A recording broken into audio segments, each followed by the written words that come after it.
De un emprendedor en España que sea capaz de sobrevivir en Estados Unidos arrasa. Que no es tanto la complejidad creciente como nuestra capacidad de gestionar esa complejidad. ¿Crees que se puede cambiar de zona de confort sin sufrimiento o el sufrimiento es parte del camino de salir de la zona de confort? El 95% de las organizaciones son problemas. Es decir, yo como líder mostrarme vulnerable, auténtico y valiente. Esa parte de qué te ha llevado al éxito, ¿cuándo ha sido alguna vez que has tenido que salir de esa zona de confort? La mente es un 99% paleolítica. El concepto de líder heroico en la cúspide de la pirámide, mirando hacia el staff para ponerse al servicio del equipo y crear un contexto de mentalidad de crecimiento. Y estoy entrenando a la IA que probablemente vaya a hacer mi puesto de trabajo. ¿Hasta qué punto la entreno o la boicoteo? El objetivo en sí no es que adquieras tal o cual conocimiento, sino que experimentes el acervo del mismo aprender.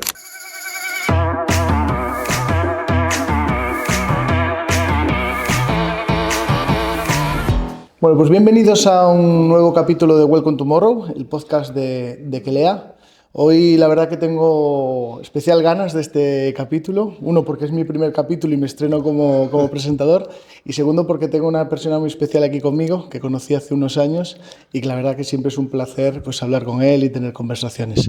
François, que es la persona que nos acompaña hoy, lleva más de 25 años acompañando a directivos y a líderes en sus proyectos de transformación, ¿no? y de evolución.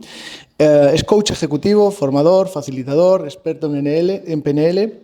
Y yo lo conocí en el ESIC justamente cuando lideras el programa de liderazgo transformacional, ¿no? Actualmente es socio director en Thinking Talent, desde donde trabaja con esos equipos directivos de grandes empresas, ayudándoles a liderar en tiempos de incertidumbre.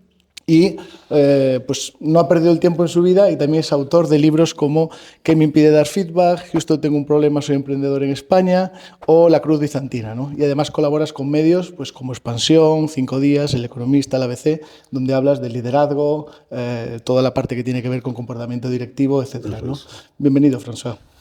Muchas gracias, Óscar, y un placer en este espectacular día aquí en La Coruña. Un día maravilloso. François me decía que siempre busca la excusa perfecta, ¿no? para venirse para La Coruña y en este caso le hemos encontrado. Siempre. François, más allá de tus éxitos profesionales, más allá de tu carrera profesional que has vivido estos años, a nosotros siempre nos gusta empezar con una pregunta que va relacionada a quién es la persona que está detrás de ese proyecto profesional, ¿no? Entonces, ¿quién es François?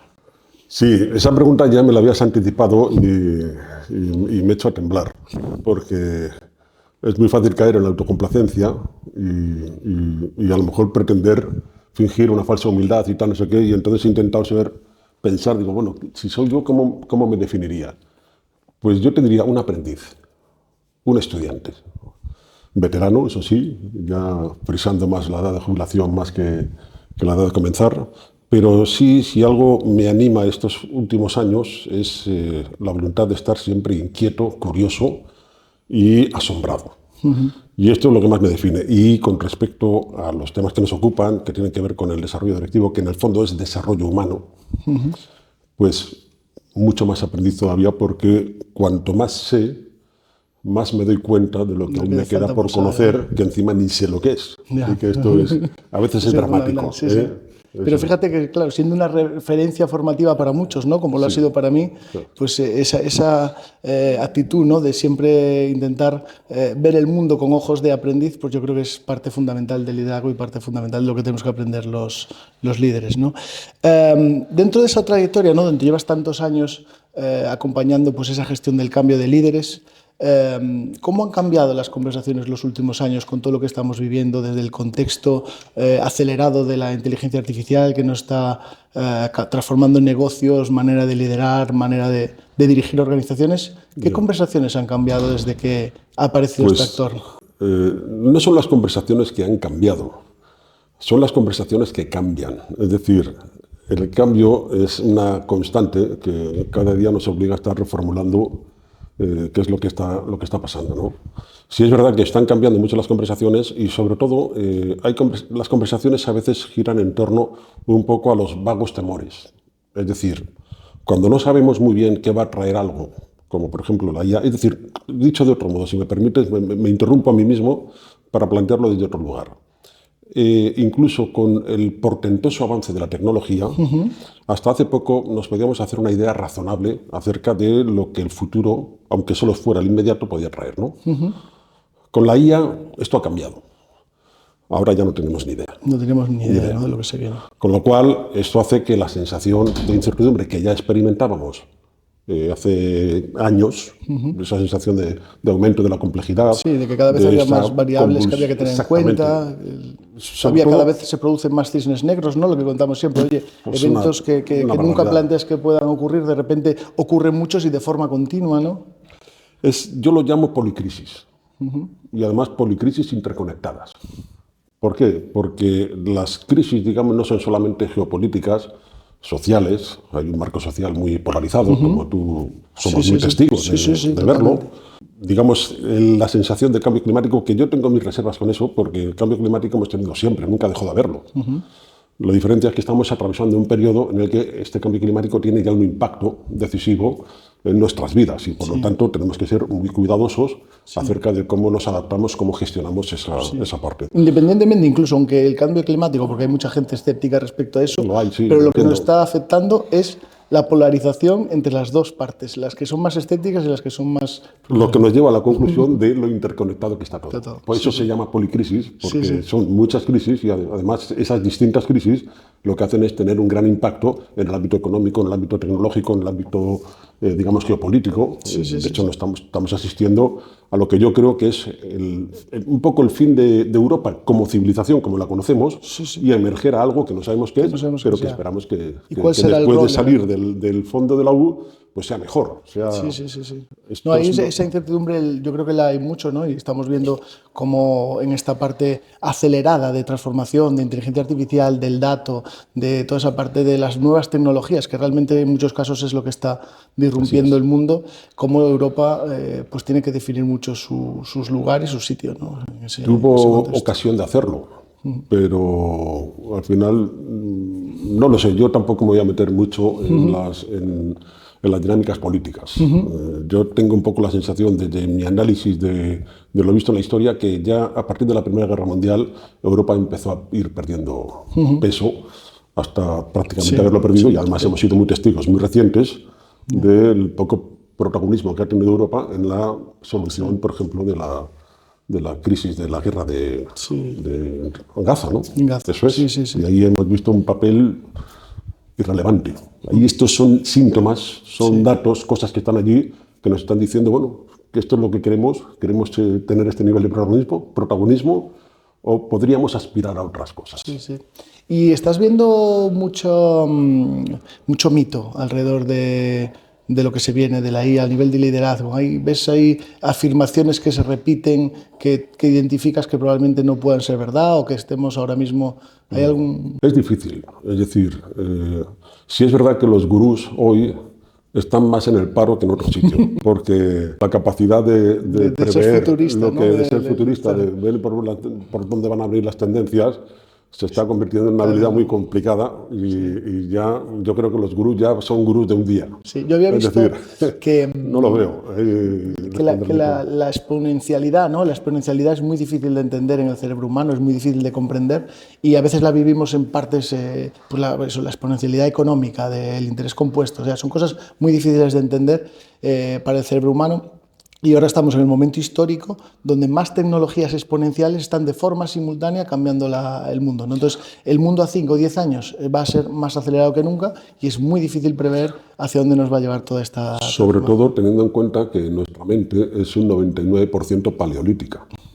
Es decir, entiende del concepto de pelea y huida y de ahí no salimos mucho. De modo que el problema aquí, fíjate, no es tanto la complejidad creciente como nuestra capacidad de gestionar esa complejidad. Es decir, nuestra forma de liderar, nuestra forma de trabajar está basada en un sistema operativo interno que nosotros cultivamos pues, con lo que conocemos, lo que sabemos, lo que estudiamos, lo que nos formamos, nuestra experiencia, todo eso, ¿no? Pero la complejidad se va haciendo más creciente precisamente por la disrupción tecnológica. Totalmente. Lo que pasa es que esto nos supera. Es decir, nosotros no somos conscientes, digamos, de, entre comillas, en el buen sentido de la palabra, del monstruo que creamos. Entonces, ¿qué ocurre? Que lo que hay es una gran brecha entre la complejidad, que cada vez es mayor, y nuestra capacidad de gestionar dicha complejidad. Y ahí es donde estamos. Es decir, cognitivamente estamos muy evolucionados. Emocionalmente seguimos teniendo miedo del tigre dientes de sable, en términos comportamentales. Sí, ¿Sabes? A esto me refiero. Y esto, la sensación de muchas cosas nos van a venir grandes. Y por eso la colaboración, por eso cambian las dinámicas empresariales, por eso cambian las organizaciones. Por ahí van a ir los tiros. Y dentro de ese cambio de organizaciones, de dinámicas empresariales, está claro que muchas veces estos cambios tecnológicos, IA, etcétera, no se pueden parar, ¿no? Porque o a nivel, por lo menos individual, organizativo, a lo mejor a nivel humanidad, sociedad sí, pero a nivel empresa lo que te queda muchas veces es adaptarte, ¿no? Y es tener esa parte de gestión del cambio, el salir de tu zona de confort muchas veces y forzarte a estar en una tendencia que sabes que va a cambiar radicalmente todo, ¿no? ¿Crees que se puede cambiar de zona de confort sin sufrimiento o el sufrimiento es parte del camino de salir de la zona de confort? ¿Se puede decir alguna palabrota? Es una putada, pero es así. Es decir, ¿cuál es A veces cuando hablamos de salir de la zona de confort, a mí me gusta utilizar mucho una frase cuando doy mis formaciones, incluso cuando estoy en procesos de coaching con gente, y les digo, mira, la incomodidad es el precio que pagamos por una vida significativa. Vale, esta es la clave. Entonces, ¿qué ocurre? ¿Que el dolor es necesario? No, pero va a ser inevitable. Entonces, es distinto acometer la idea de salir de la zona de confort si tu expectativa es que necesariamente vas a sufrir. No, será inevitable porque cuando sales de la zona de confort vas a hacer algo nuevo, diferente, en el que vas a sentir la zozobra interior, los nervios, las mariposas, llámalo como quieras, y en el que además hay una probabilidad muy razonable de que la primera vez que lo hagas te salga mal. Te salga mal. Por lo tanto, el tema es cómo respondes a eso que te sale mal. Si lo utilizas como un espacio y una posibilidad de desarrollo y aprendizaje, o si lo que hace es devolverte a la casilla número 1 porque no quieres volver a pasar por ese tramo. Este es para mí el... Sí.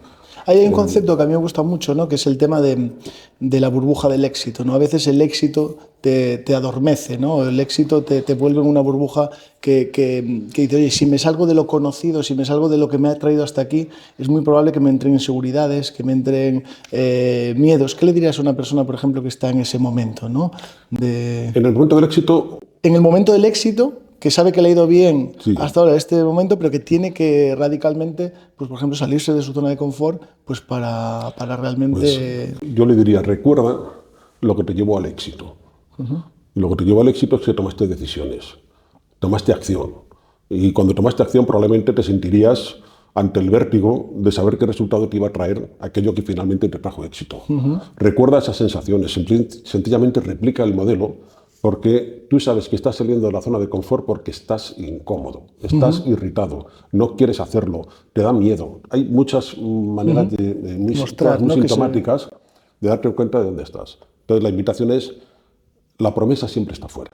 O sea, es decir, el siguiente nivel siempre va a estar fuera de tu zona de confort. En la zona de confort tiene una propiedad para mí muy singular, ¿no? En la zona de confort no hay crecimiento. En la zona de confort no hay transformación. En la zona de confort no hay evolución. Lo que hay es más de lo mismo, más de lo que ya tienes.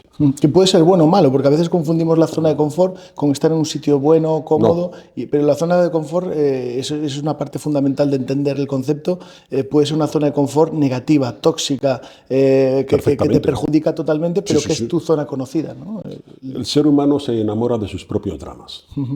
Y, digamos, vivir su propio drama es una forma de estar en la zona de confort, porque el victimismo forma parte, digamos, de esa sensación.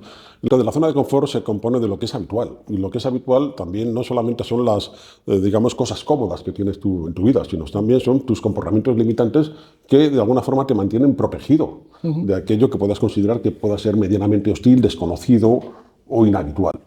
Y por lo tanto, de hecho, llamarlo zona de confort no sería la palabra óptima, porque confort invita a una sensación de estar bien. Y no necesariamente, es la sensación de estoy aquí, probablemente no estoy bien, probablemente esté como esté, pero tengo control, todo esto me es conocido, me puedo mover por aquí. La promesa siempre está fuera. Entonces, y yendo a ese terreno más personal, François, ¿alguna vez recordando esa parte de qué te ha llevado al éxito? ¿Cuándo ha sido alguna vez que has tenido que salir de esa zona de confort y te ha llevado a un lugar diferente? Cuando emprendí. cuando salí de una empresa en la que tenía buen salario, buenas condiciones, bonito despacho, coche de empresa y tenía una serie de comodidades maravillosamente instaladas en una empresa extraordinaria, que me ha dado los mejores años profesionales de mi vida, y que además les estoy, por supuesto, eternamente agradecidos, pero en el que yo ya sentía que mi espacio profesional ahí ya no tenía más recorrido. Y entonces me salí de la empresa para emprender el proyecto actual, Thinking Talent, a sabiendas de que iban a venir tiempos duros. Es decir, había una parte de mí que ya, en fin, ya de lo que yo iba conociendo, de lo que iba sabiendo, de cómo era la propia naturaleza, la idiosincrasia del emprendimiento, pensé, digo, esto va a ser duro, pero entonces, ahora, pues entonces tenía 50 y pocos años, o ya no, o ya me quedo aquí y sigo tirando, bien, feliz, contento, pero con una probable sensación de insatisfacción de saber que no había explorado un potencial distinto como coach, como formador.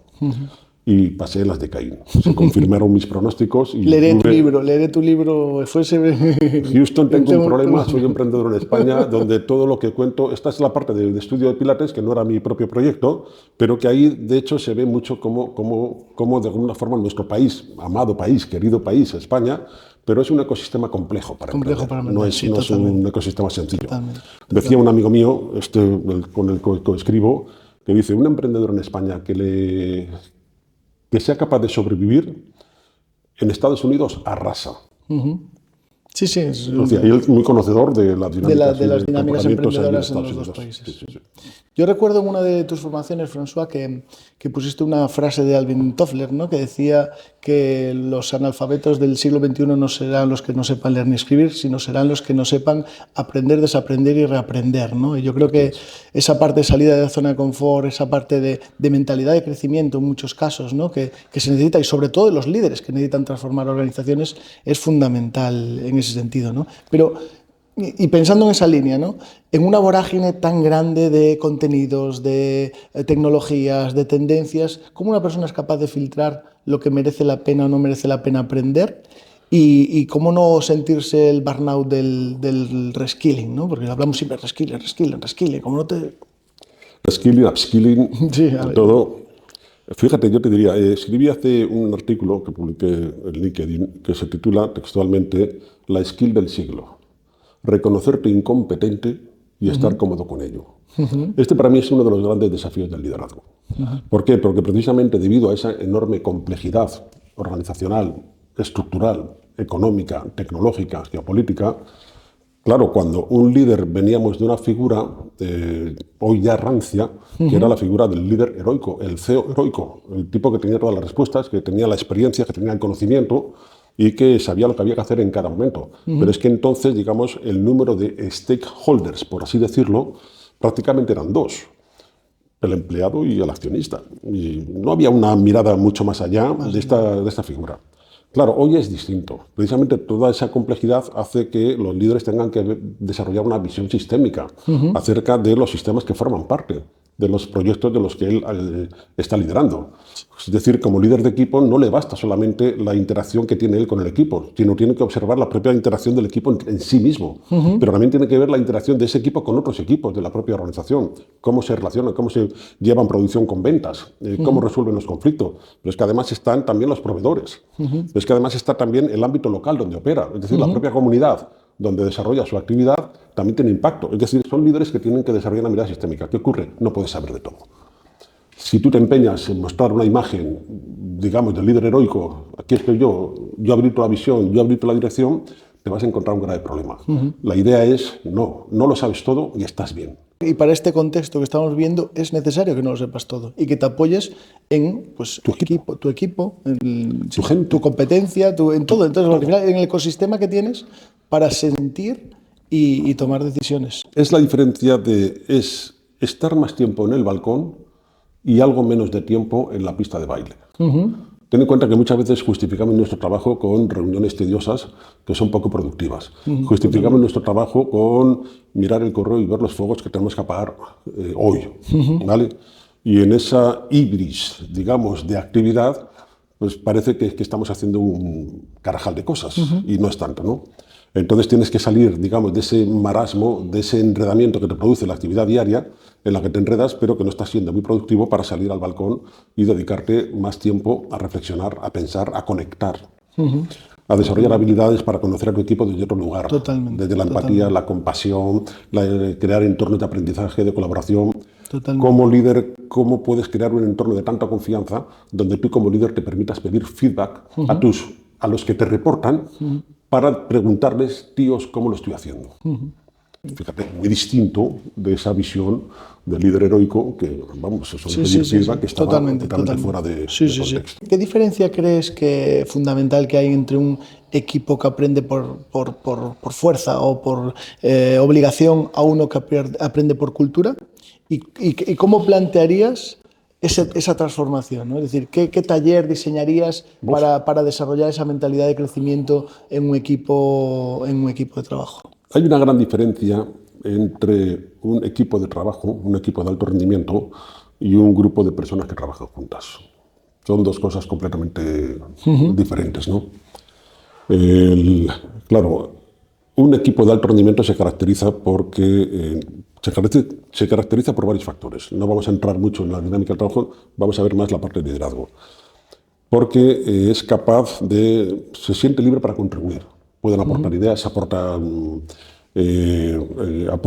cualquier absurda estupidez, cualquier genialidad, cualquier cosa, se sienten legitimados para decir estas son mis contribuciones, independientemente de si se toman o no. Y tampoco tienen apego a que tomen en cuenta todo lo que proponen. Sí, pero se sienten libres. Lo que se suele decir el ambiente psicológico, ¿no? El Totalmente, decir, oye, seguridad psicológica. Eso es un ambiente psicológico muy confiable, seguro, eso es. donde puedo decir lo que pienso, donde puedo criticar una idea, donde yo digo y me pueden criticar a mí y me siento igual de válido, cómodo. Eso, me siento ahí bien. Entonces, la clave del líder es clave para crear ese contexto de confianza.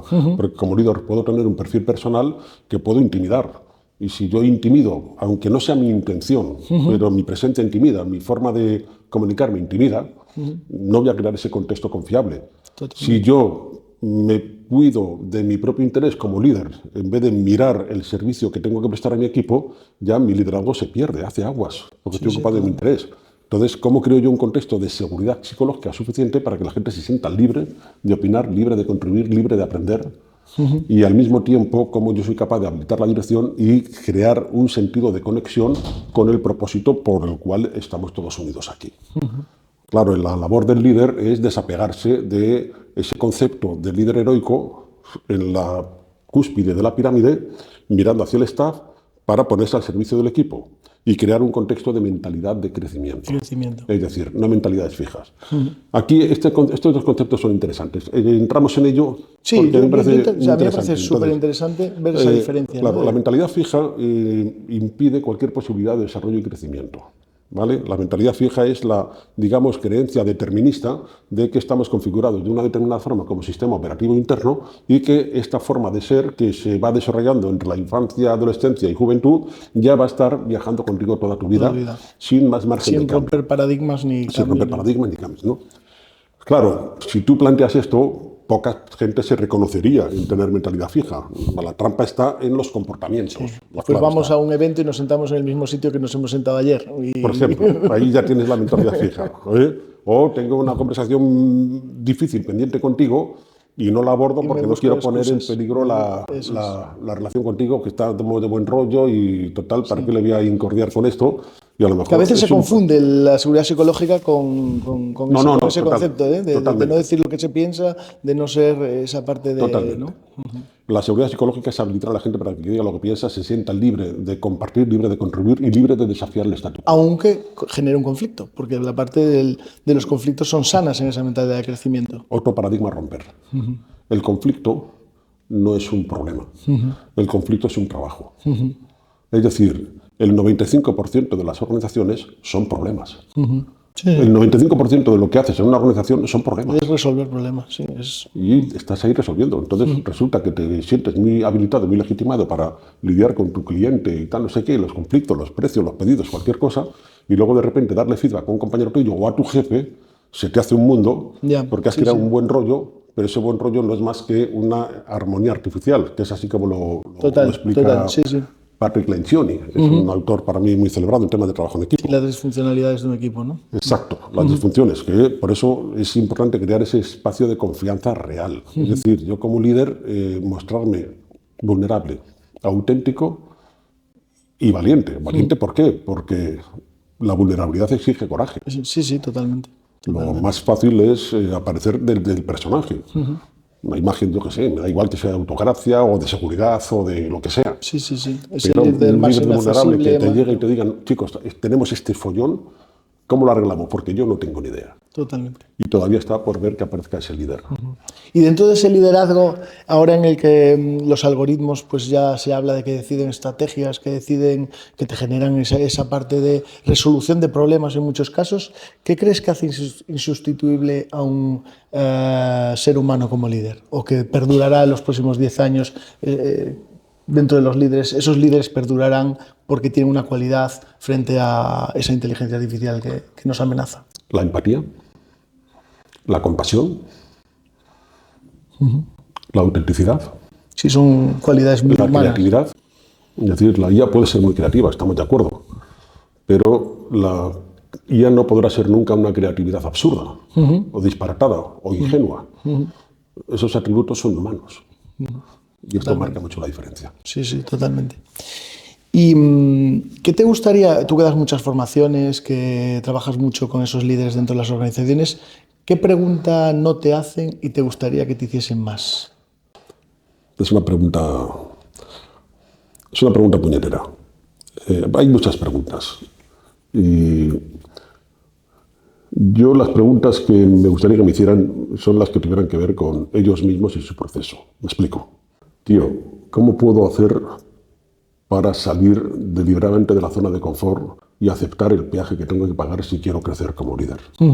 Es decir, muchas veces cuando asistimos a las formaciones, o yo siento que, o cuando yo he asistido, yo peco de eso, parece que vamos a una formación buscando un poco la sensación de nos van a dar una respuesta, una técnica, una herramienta, una utilidad. Sí, que va a ser algo A, B, C, D y ya estoy transformado. Sí, digamos una relación de causa-efecto muy directa, en la que si hago esto, pues me va a salir una comunicación cojonuda, y si hago esto otro, me va a salir una presentación espectacular, y si hago tal, no sé qué. Y para mí la pregunta es, ¿qué necesito hacer para aceptar pagar el peaje para desarrollar una mentalidad de crecimiento, para desarrollarme como líder, para ser mejor jefe? Ser mejor jefe, ser mejor líder, significa ser mejor persona, pero en un ámbito holístico, muy completo, que abarca muchas facetas de tu vida.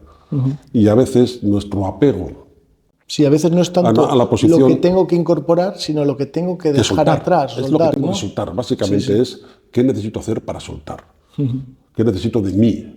Es decir, ¿qué me ¿Cuál es recomendarías? la versión de mí que necesito ahora? Claro. Y para ser esa nueva versión, ¿qué tengo que tengo que dejar soltar? atrás? Que era parte de mi ser y de mi identidad, ¿no? Exacto. Has dicho antes la frase de Alvin Toffler. Precisamente, desaprender es Mucho más difícil que aprender, ¿no? Aprender es Infinitamente. fácil. Si quieres aprender, aprendes. Desaprender significa cuestionarte cosas que hasta ese momento han permanecido en ti inmutables y además te han funcionado, porque te han traído hasta aquí, con lo cual me ha ido bien. Total. Pero ya no está habilitado. Por eso te decía, habíamos mencionado la frase esta de Arnold Toynbee, que nada fracasa tanto como el éxito. Como el éxito. Justamente por eso. Porque cuando tengo una experiencia de éxito, lo que hago es que he desarrollado un marco mental estupendo para resolver una complejidad que, metido en harinas y atravesando el Rubicón de pasarlo mal o lo que sea, o la experiencia en sí misma, me ha llevado a un buen lugar. Pero eso, ¿qué ocurre? Crea nuevos escenarios, nuevas necesidades, y estas normalmente suelen ser más complejas. Pero normalmente tengo la ilusión y la pretensión de resolverlo con mi mismo nivel de consciencia, que ya no me vale. Donde fue para creado eso. el problema. Eso lo decía Albert Einstein, creo que era, ¿no? Que no los problemas no resolver pueden ser resueltos en el mismo nivel de conciencia o que fueron pensamiento creados. en el que fueron creados. Esta es la clave. Exacto. Entonces, cuando tienes éxito, celebra el éxito. Ya. Pero, por favor, huye de la complacencia. Totalmente. Por favor, huye de la complacencia, porque de hecho el éxito enseña poco. Sí, sí, sí. Como escuela, da claves y puedes apuntar cosas que te pueden funcionar, pero enseña muy poco comparado con lo que te enseña el salir de la zona de confort. sí, Sí, o los fracasos, a eso me refiero. esa parte, ¿no? Esa parte parte, de... claro. Me contabas el otro día cuando teníamos una llamada de teléfono la anécdota, Sí. ¿no? Del guitarrista. Bueno, si tenemos tiempo, Yo creo que lo no. vamos a dejar para otro capítulo. Vale, pues lo dejamos para otro capítulo porque es un tema muy interesante. Es un tema de muy hecho, interesante, de sí. hecho, el tema de la Pero zona de un confort, resumen de 30 segundos de esa anécdota. 30 segundos es Don Henley, guitarrista de los Eagles, los creadores de aquel mítico LP Hotel California, que eso lo entienden los que son de mi quinta, los que sois más jóvenes quizás menos, pero 26 millones de LPs vendidos. Pues él era, cuando era un chaval jovencito, muy jovencito, y estaba tocando la guitarra, conoció a una estrella ya del rock, era Bob Seger, muy reconocido en Estados Unidos. Y este se dio cuenta, y estaban ahí pues, haciendo una jam session, tocándose un blues, alguna cosa de estas, y Bob Seger se dio cuenta de que este tipo tenía un talentazo espectacular. Pero también se dio cuenta de su sombra. Y su sombra es que era tan perfeccionista, tan estudioso, tan disciplinado, que no se iba a dar ni el permiso ni la oportunidad de meterse a componer algo hasta que no tuviera claro que iba a hacer la obra maestra el Yesterday. Hasta que no tuviera claro que iba a hacer algo tal. Claro, el otro ya, digamos, con el culo más pelado de hacer cosas, dijo, le dio un consejo, le dijo, mira, Don, si quieres avanzar, tendrás que empezar a componer tus primeras canciones. Y lo tienes que hacer ya. Y además, que sepas que las primeras serán una mierda. Pero aprenderás. Sí, sí, sí. Es que eso refleja por completo. Esto refleja por completo. Don Henley, que se fue de allí, él cuenta que como la sensación de que era un consejo de abuela, así como sin mucho fundamento, pero luego, claro, le conectó con algo a nivel más profundo y se dio cuenta de que, claro, él no estaba dispuesto a pasar por el trance, el dolor que mencionábamos al principio de la charla. Su perfeccionamiento, de soltar su manía perfeccionista, su manía, digamos, de la disciplina y aventurarse. Y así lo hizo y salió de la zona de confort y hizo una mierda, pero aprendió. Una segunda mierda, un poquito mejor. Una segunda mierda, una tercera mierda, una cuarta mierda, ya la mierda será más pequeña y de repente un día, Hotel California, 26 millones de LPs vendidos en todo el mundo. Eso pongo yo el ejemplo en mis formaciones, también pongo mucho el ejemplo de Falcon, de SpaceX, sí, diseñando buenísimo. su cohete, ¿no? Es decir, oye, el primer cohete no se va a explotar, pero ¿qué vamos a aprender para lanzar el segundo? Y el sexto, séptimo, pues igual aterriza, despega y aterriza. Y efectivamente fue lo que pasó. Es que esta es esa es la parte del aprendizaje. Cuando tienes tantas variables que el perfeccionismo no es una opción, tienes que aprender del proceso. De hecho, el perfeccionismo, ahora que lo has mencionado, nunca es una opción, porque te bloquea. Totalmente. De hecho, hace que solo pongas foco en lo que está mal. Sí, sí. Pero no te invita a la exploración. A la exploración. Porque no te das la oportunidad de hacerlo mal. Sí. Vamos a jugar un minijuego de verdadero o falso, François. Yo te voy a decir unas frases y tú me dices verdadero o falso. Si quieres una explicación de 30 segundos, también te la permitimos, que vamos bien de tiempo. Procuraré hacerla en 5 segundos. A ver.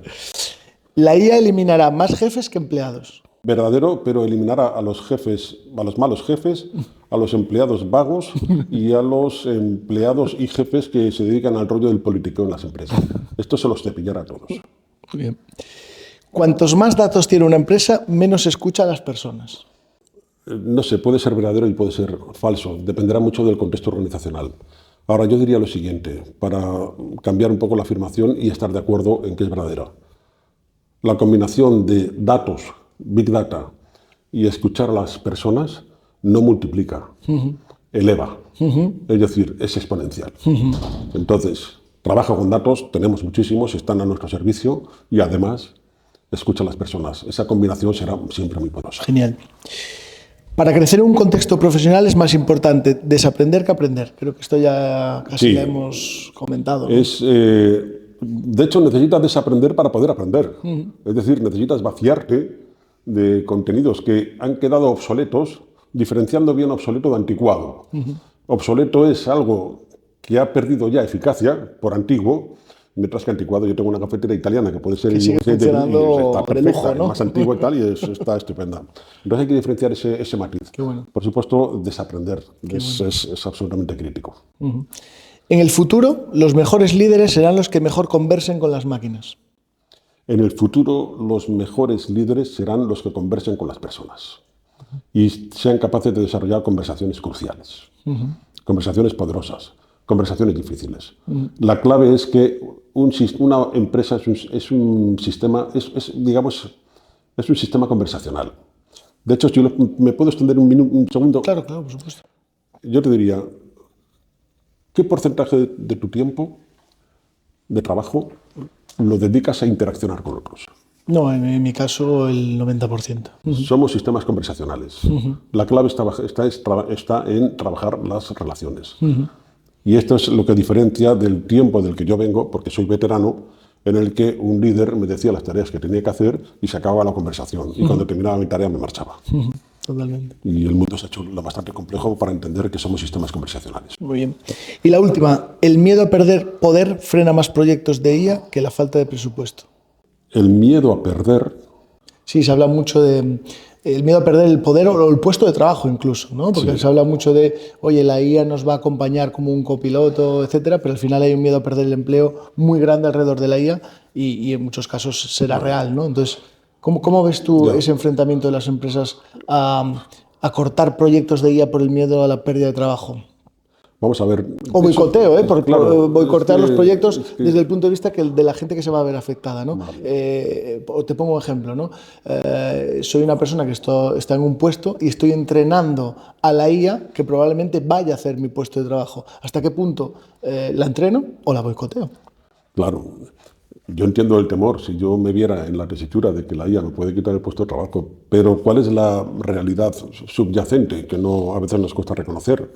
Que estas disrupciones tecnológicas ya tenemos un histórico de 50, 60 años. También la informática iba a cargarse 50.000 puestos de trabajo, o miles o millones, y había momentos cuando llegó Internet lo mismo, íbamos a desaparecer miles de puestos de trabajo y tal, no sé qué. Lo que hay es siempre una readaptación social a un nuevo marco en el que se plantean nuevas necesidades que exigen nuevas habilidades. La IA a la que invita, si un consejo sí daría a la gente en general, sobre todo a los más jóvenes, es formación y aprendizaje. Es decir, no lo digo gratuitamente. Cualquier trabajo más o menos mecanicista lo va a hacer la IA ya, y además lo va a hacer ya. De hecho, la IA tiene capacidad de tomar decisiones con datos y, por lo tanto, tener criterio. Incluso en el mundo del coche y la formación ya se utilizan bots para hacer seguimientos y KPIs para ver el proceso de desarrollo directivo, con lo cual vemos que puede hacer mucho. Pero todo esto va a conformar un nuevo marco social, un nuevo marco económico diferente, donde por eso la invitación es las profesiones como serán más creativas. Las profesiones tendrán una singularidad que lo hará diferente de cualquier trabajo mecanicista. De hecho, la gente entrará en dinámicas de trabajo que probablemente serán mucho más divertidas que muchos trabajos tediosos de picar datos o de hacer cosas, yo qué sé, no se me ocurre, no menciono ninguno ahora, pero que hay muchos que mucho mejor que lo haga la IA. ¿Que pone en peligro mi existencia ahora? Sí, ese momento de zozobra lo va a estar, pues fuera de la zona de confort, aprende, reformúlate y sigue caminando, que te irá bien. Sí, sí, muy bien. Y a mí me gusta mucho un podcast que se llama Así empecé, de Beltrán, y que cuenta la historia de emprendedores y tal, y siempre termina todos los podcasts con 3 preguntas. Voy a copiarle el formato y voy a copiarle esas 3 preguntas, ¿no? La primera es alguien que te haya inspirado especialmente en tu vida. Te voy a decir 4. Y fíjate, son políticos. Menos uno. Uno, por supuesto, Jesucristo. ¿Por qué? Por la voluntad de servicio. Es decir, Él no vino a servir, sino a ser servido. Y esto es una lección de liderazgo para mí impagable. Entender cuál es la verdadera función de liderar. Es servir a tu gente, servir a tu equipo, por un lado. Otro que me viene a mí es Nelson Mandela. ¿Por qué? Porque es el arco de transformación del personaje más potente que yo jamás he visto.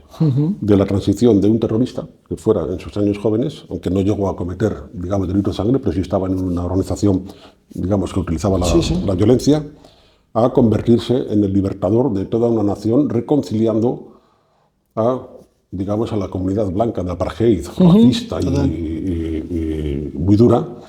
Y ese arco de transformación que vivió a lo largo de sus 27 años de cautiverio es digna de estudio. Es una de las situaciones personales más estudiadas de cómo alguien puede transformarse a sí mismo hasta un nivel de llegar a reunirse y negociar directamente siendo prisionero a perpetuidad. Tremendo. El otro es Lincoln, Abraham Lincoln. ¿Por qué? Porque cuando montó su ejecutivo, y esto tiene que ver con mensajes a los políticos, y es un ejemplo de liderazgo, se montó el ejecutivo con sus rivales políticos. con las personas que más le contestaban, Sí. montó su Para gobierno. construir realmente Para algo muy construir sólido. una situación complejísima en la guerra civil americana. Que es lo que muchas veces le consenso. echamos a los políticos en cara, ¿no? Que se rodean de afines. Sí, exacto, De palmeros, que no generen un básicamente. acuerdo de largo No, plazo, sino... No, están en su pelea es otra. El perfil es muy bajo, lo siento y lo percibo, lo veo así, y además no es que lo diga yo, es que es visible, es notorio. Sí, Ellos no lo esconden, de hecho, ni siquiera lo disimulan. Y no tiene más que ver Sí. los debates del Parlamento, que tienen una Un altura nivel, ínfima, un nivel que se lo nivel saltaría un intelectual topo. bastante Eso justo. es. Y por último, Winston Churchill, porque es para mí el ejemplo de un líder que toda su vida estuvo muy jalonada de fracasos, de torpezas, de errores de bulto, que no los voy a mencionar ahora, pero que merece la pena que la gente le tenga Leer su vida, curiosidad. ¿no? Leer su biografía. Y cuando era un político defenestrado, y era objeto de las risas prácticamente y de las chanzas de los medios de comunicación de la época, en los inicios de la Segunda Guerra Mundial, fue nombrado primer ministro y fue el líder que el mundo libre necesitó para frenar la amenaza nazi. Entonces, ¿qué ocurre? Que Winston Churchill llegó allí precisamente porque una vida tan llena de despropósitos, ¿qué es lo que le dio? Mucha preparación, mucha formación, aprendizajes mucha vitales. información, mucha reformulación de sus experiencias vitales, y supo tomar decisiones complejísimas. Probablemente muchas de ellas podían ser muy cuestionables, pero el resultado en el largo plazo es que nos libró de la amenaza Europa en Europa. brutal. Sí. ¿Y un libro que recomiendes a cualquier persona que esté ahora mismo en un proceso de transformación, o un libro que te haya marcado que recomiendes? El que más, porque no, claro, tampoco me apetece sugerir un libro de management o de liderazgo asociado al mundo empresarial. Yo pienso más en la transformación personal. El hombre en busca de sentido, de Viktor Frankl. De Viktor Frankl. ¿Por qué? Porque... Lo recomienda siempre nuestra compañera María Dorrego. Sí, es que es un libro, es un clásico. Primero, tiene varias propiedades para mí muy buenas. Es una historia personal, la suya, en los campos de concentración de hoy. Sobre todo la experiencia en Auschwitz. Estuvo en varios. Segundo, el concepto de la libertad interior de elegir. Es decir, cómo ese libro te puede enseñar a que te separes ya y mandes a la mierda tus historias de víctima, y por lo tanto tomes las riendas de tu vida, que lo puedes hacer independientemente de complejas y adversas circunstancias, porque las de Viktor Frankl lo eran. Él no pesaría ni 30 o 35 kilos y estaba llevando carretillas por una vía férrea, construida vía férrea, y comían una vez al día solo un caldo en el que el más afortunado igual le caía un trozo de costilla de cerdo, no había más. O sea, y en ese contexto era capaz de crear y de imaginarse, de elegir la actitud con la que quería de encontrar vivir. el propósito de seguir viviendo, ¿no? Es una pasada, es tremendo. Es un libro que pasarán los años y será siempre para mí un gran clásico. Y la última pregunta, si solo pudieras dejar una semilla mental en la cabeza de la gente que nos está escuchando, ¿cuál sería? Cultiva siempre una mentalidad de aprendizaje. Yo fui un pésimo estudiante, probablemente de los peores de mi colegio. Por supuesto, el peor de mi clase. Y, sin embargo, si ahora me tuviera que definir, yo sería, creo que, un estudiante de cum laude. Es decir, alucino, disfruto, me maravillo, me asombro, no dejo de sorprenderme de lo que voy conociendo, y creo que la clave es que el objetivo en sí no es que adquieras tal o cual conocimiento, sino que experimentes el acervo del mismo aprender. Es decir, en el propio aprendizaje, en el propio camino, hay un disfrute y te llevas unos recursos que son impagables. Y yo lo miro con esa curiosidad y desde ese asombro, y me maravillo con eso. Muy bien. Oye, François, pues me llevo muchas cosas. Siempre es un placer hablar contigo. La verdad que El placer es mío. esa... Gracias por invitarme. No, o sea, es un placer porque yo estaría horas y horas escuchándote. Y la verdad que es eso, es un placer. Muchísimas gracias por estar aquí, por aceptar nuestra invitación, y hasta otra. Y a mí me queda el fin de semana en La Coruña. Pues a disfrutar, que además gracias, estamos en el veranito este de San Miguel y nos vienen unos días estupendos. Están días preciosos, así que muy bien. Genial, querido. Un placer. Muchísimas gracias, Óscar, y un placer. Gracias por todo.